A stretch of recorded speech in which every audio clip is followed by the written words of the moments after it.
महायुतीच्या माध्यमातून आता देशामध्ये दोन्ही बाजूने या ठिकाणी महायुती आणि महाविकास आघाडी आणि या ठिकाणी 15-15, 20-20 पक्ष एकत्रित येऊन या ठिकाणी महायुती झाली, महाआघाडी झाली. परंतु महायुतीच्या माध्यमातून भारतीय जनता पार्टी, शिवसेना, राष्ट्रवादी, RPI, रासप, मनसे या सर्व लवजी सेना या सर्व पक्षाच्या युतीच्या माध्यमातून आज या ठिकाणी आपल्या अर्चनाताई पाटील ह्या घड्याळाच्या चिन्हावरती उमेदवार आहेत.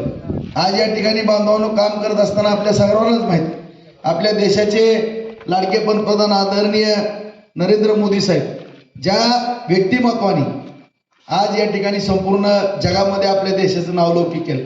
आज या ठिकाणी विचार करण्याची गोष्ट आहे की नेमकं आपण या लोकशाहीच्या सगळ्यात सर्वोच्च या मोठ्या निवडणुकीमध्ये नेमका आपल्या देशाचा पंतप्रधान कोण असेल. सर्वांना जर विचारले या ठिकाणी नरेंद्र मोदी एका बाजूला आहेत, मग दुसऱ्या बाजूला कोण असाल, शेवटी उत्तर मिळतं की नरेंद्र मोदी शिवाय पर्याय नाही. आज आपण पाहतो की प्रत्येक गोष्टीवर, प्रत्येक कामावर सर्वसामान्य गोरगरिबाचे प्रश्न असतील, कोरोना काळापासून 80 कोटी लोकांना धान्याचा विषय असेल, आयुष्यमान भारतची योजना असेल, उज्ज्वला गॅसची योजना असेल, जलजीवन मिशनच्या माध्यमातून आज या ठिकाणी प्रत्येक गावोगावी पाणी पुरवठ्याची योजना, या गावामध्ये सुद्धा ती पाणी पुरवठ्याची योजना आज या ठिकाणी पोहोचलेली आहे. आज या ठिकाणी हॅम या योजनेच्या अंतर्गत आपण सातत्यानं तुळजापूर रस्त्याच्या बाबतीमध्ये पाहतो की मनके आउट व्हायचे, परंतु त्याला सुद्धा 48 किलोमीटरच्या रस्त्याला केंद्र शासनाच्या मदतीतून या ठिकाणी आपल्याला मंजुरी मिळाली. त्याच्या निविदा निघाल्या. 376 कोटी रुपये आपल्याला केंद्र शासनाच्या आणि राज्य शासनाच्या माध्यमातून मिळाले. अशा सर्व स्तरावर मग देशाच्या संरक्षणाचा विषय असेल, आपल्या मिलिटरीचा विषय असेल, माजी सैनिकांचा विषय असेल, कुठला असा एक मुद्दा नाही किंवा विश्वकर्मा योजना असेल, सर्व ओबीसी समाज बांधवांना, मराठा समाज बांधवांना, कैलासवासी अण्णासाहेब पाटील महामंडळाची योजना असेल, सारथीची योजना असेल, दलित समाज बांधवांना असेल, माता भगिनींकरता असेल, अर्ध्या तिकिटाचा विषय असेल किंवा प्रत्येक स्तरावरती काम करत असताना असा एकही विषय आपल्याला सापडू शकत नाही. फक्त एवढंच आहे की आता काही जणांचा विषय आहे की मला घरात बसूनच आलं पाहिजे, असं कधीच होणार नाही. प्रत्येकाने ज्या योजना शासनाने, केंद्र सरकारनं, राज्य शासनाने दिलेल्या आहेत त्याचा पाठपुरावा तरी करणं त्या प्रत्येक माणसाचं कर्तव्य आहे किंवा काम आहे. आता आपण हातपाय हलवल्याशिवाय आपल्याला काही घडणार नाही आणि प्रत्येकजण जो त्या योजनाचा माहिती घेतो, त्या योजनाचा लाभ घेतो, निश्चितपणानं त्याला त्या योजना शासनाच्या मिळतात.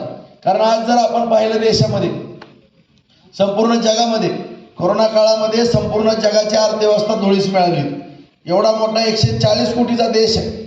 आज 140 कोटीच्या देशामध्ये आज आपण जर पाहिलं तर कोरोनासारखी भयानक महामारी आली. त्या महामारीमध्ये सुद्धा अत्यंत नियोजनबद्ध असं माननीय पंतप्रधान नरेंद्र मोदी साहेबांच्या मार्गदर्शनाखाली काम झालं. आज एवढी भयावह अशी परिस्थिती असताना, एवढं लॉकडाऊन असताना किंवा सगळ्या फॅक्टऱ्या, सगळं उत्पन्न देशाचं बंद असताना सुद्धा आज कुठंही अर्थव्यवस्थेला धक्का लागून दिला.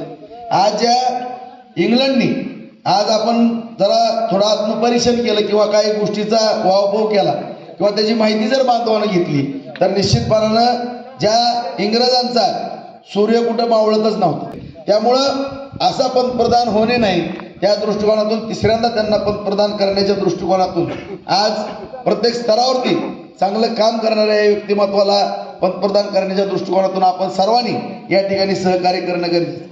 आज या ठिकाणी आपल्या तालुक्याला सुद्धा त्यांच्या मार्गदर्शनाखाली माननीय शिंदे साहेब, फडणवीस साहेब, अजितदादा यांच्या सहकार्यातून जवळपास उपसा सिंचन योजना असेल, MIDC असेल, सबस्टेशन असतील, मुख्यमंत्री सडक योजना, पंतप्रधान सडक योजना, 30-54 आसपासचे रस्ते, तुळजापूर रस्ता असेल किंवा साठवण तलावाची दुरुस्ती असेल, या नवीन साठवण तलाव असतील, या सर्व कामांकरता जवळपास 2,500 कोटीच्याहून अधिक निधी आज आपण आपल्या बार्शी तालुक्याच्या पदरात पाडून घेऊ शकतो.